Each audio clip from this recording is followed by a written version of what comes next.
Hello दोस्तों, कैसे हैं आप लोग। आशा करते हैं कि स्वस्थ होंगे। आज हम लोग हिस्ट्री के कुछ महत्वपूर्ण प्रश्न करेंगे। देखिए, पूछे जाने वाले प्रश्न। पहला, हड़प्पा सभ्यता किस युग की सभ्यता थी। पूर्व पाषाण युग, नव पाषाण युग, लौह युग, कांस्य युग। इसका right answer option number D होगा, कांस्य युग। हड़प्पा सभ्यता जो थी वह कांस्य युग की सभ्यता था। चलिए अगला प्रश्न करते हैं, क्या कहता है। 2 नंबर, कांस्य सभ्यता का सबसे बड़ा नगर था। मोहनजोदड़ो, हड़प्पा, मोहनजोदड़ो, कालीबंगा, लोथल, रंगपुर। इसका आंसर आप लोग फटाफट कमेंट में देते चलिए। इसका right answer option number A होगा, मोहनजोदड़ो। कांस्य सभ्यता का सबसे बड़ा नगर था मोहनजोदड़ो। 3 नंबर प्रश्न करते हैं।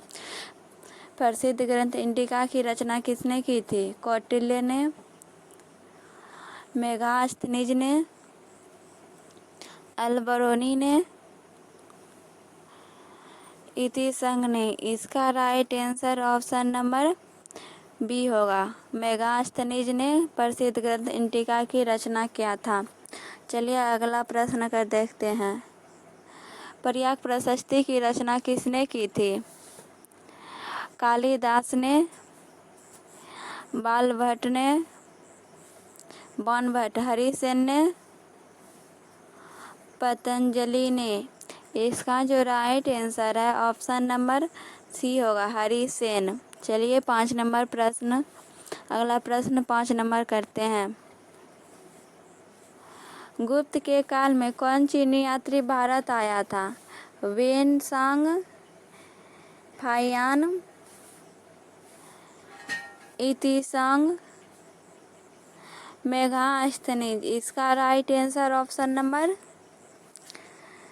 बी होगा, फाहियान। गुप्त के काल में जो चीनी यात्री भारत आया था वह फाहियान था। चलिए अगला प्रश्न करते हैं। भारतीय इतिहास का कौन सा काल स्वर्ण काल के नाम से जाना जाता है। मौर्य काल, गुप्त काल, मुगल काल, अंग्रेजों का काल।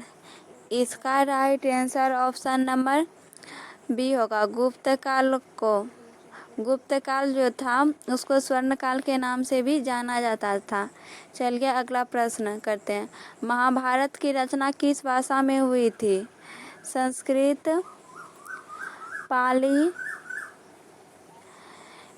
प्राकृत, हिंदी। इसका right answer option number A होगा, संस्कृत। महाभारत का जो रचना हुआ था संस्कृत भाषा में हुआ था। चलिए अगला नंबर प्रश्न करते हैं। महात्मा बुद्ध को ज्ञान की प्राप्ति कहाँ हुई थी। लुम्बिनी में, बोधगया में, सारनाथ में, कुशीनगर में।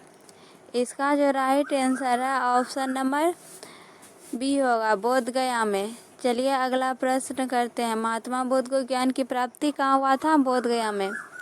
अगला प्रश्न, श्वेतांबर और दिगंबर का संबंध किस धर्म से है। हिंदू धर्म से, बौद्ध धर्म से, शैव धर्म से, जैन धर्म से। इसका जो राइट आंसर होगा ऑप्शन नंबर डी होगा, जैन धर्म से। चलिए अगला प्रश्न देखते हैं। 10 नंबर, अशोक किस वंश का शासक था। नंद वंश, मौर्य वंश, गुप्त वंश, चोल वंश। इसमें पूछा जा रहा है अशोक किस वंश का शासक था, तो मौर्य वंश का शासक था। चलिए अगला नंबर प्रश्न 11 नंबर प्रश्न करते हैं। अकबरनामा की रचना किसने की थी। अमीर खुसरो, अलबरूनी, इब्न बतूता, अबुल फजल। इसका जो राइट आंसर है ऑप्शन नंबर डी होगा, अबुल फजल। चलिए अगला नंबर प्रश्न करते हैं 12 नंबर। पानीपत का प्रथम युद्ध किस वर्ष हुआ? 1509 ईस्वी में, 1526 ईस्वी में, 1556 ईस्वी में, 1561 ईस्वी में। इसका जो राइट आंसर है ऑप्शन नंबर बी होगा, 1526 ईस्वी में। अगला प्रश्न 13 नंबर का अंतिम मुगल शासक कौन था? शाहजहां, औरंगजेब, मोहम्मद शाह, बहादुर शाह जफर। इसका right answer option number D होगा, बहादुर शाह जफर। चलिए अगला नंबर क्वेश्चन करते हैं, 14 नंबर प्रश्न। इब्न बतूता किस देश का यात्री था? मोरक्को, मिस्र, तुर्की, ईरान। इसका right answer option number A होगा, मोरक्को।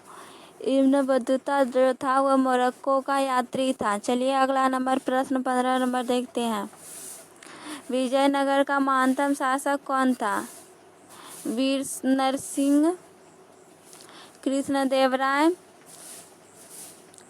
अच्युतराय, डी नंबर सदाशिव राय।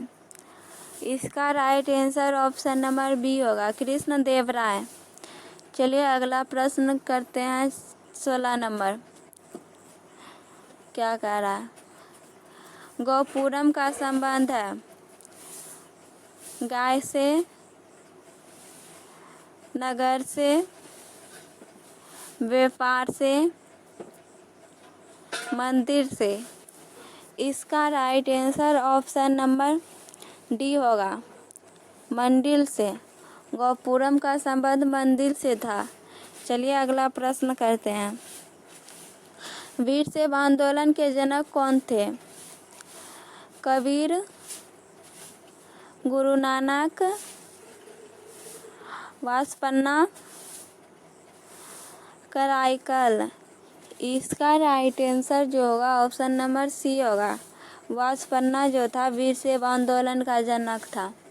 चलिए अगला प्रश्न 18 नंबर देखते हैं। ख्वाजा मुइनुद्दीन चिश्ती की दरगाह कहाँ स्थित है? दिल्ली में, आगरा में, जयपुर में, अजमेर में। इसका right answer option number D होगा, ख्वाजा मुइनुद्दीन चिश्ती का जो दरगाह है वह अजमेर में स्थित है। चलिए अगला प्रश्न करते हैं। ताजमहल का निर्माण किसने किया? अकबर ने, जहांगीर ने, औरंगजेब ने, शाहजहां ने। इसका right answer option number D होगा, शाहजहां ने। चलिए 20 नंबर प्रश्न। दिल्ली से दौलताबाद किस शासक ने अपनी राजधानी परिवर्तित की थी? बलबन, मोहम्मद तुगलक, अलाउद्दीन खिलजी, अकबर। इसका जो राइट आंसर है ऑप्शन नंबर बी होगा, मोहम्मद तुगलक जो था उसने अपना राजधानी परिवर्तित किया था। चलिए अगला 21 नंबर प्रश्न करते हैं। गांधी जी ने असहयोग आंदोलन किस वर्ष आरंभ किया था? 1920 में, 1922 में, 1930 में, 1942 में। इसका जो राइट आंसर है ऑप्शन नंबर ए होगा, 1920 में गांधी जी ने असहयोग आंदोलन प्रारंभ किया था। चलिए अगला प्रश्न करते हैं। भारतीय राष्ट्रीय कांग्रेस की स्थापना कब हुई थी? 1857 में, 1875 में, 1885 में, 1905 में। इसका राइट आंसर ऑप्शन सी होगा, 1885 में। चलिए 23 नंबर प्रश्न देखते हैं और इस वीडियो का अंतिम प्रश्न। बंगाल के विभाजन की घोषणा किस वर्ष हुई? 1905 में, 1906 में, 1911 में, 1914 में। इसका राइट आंसर ऑप्शन ए होगा 1905 में।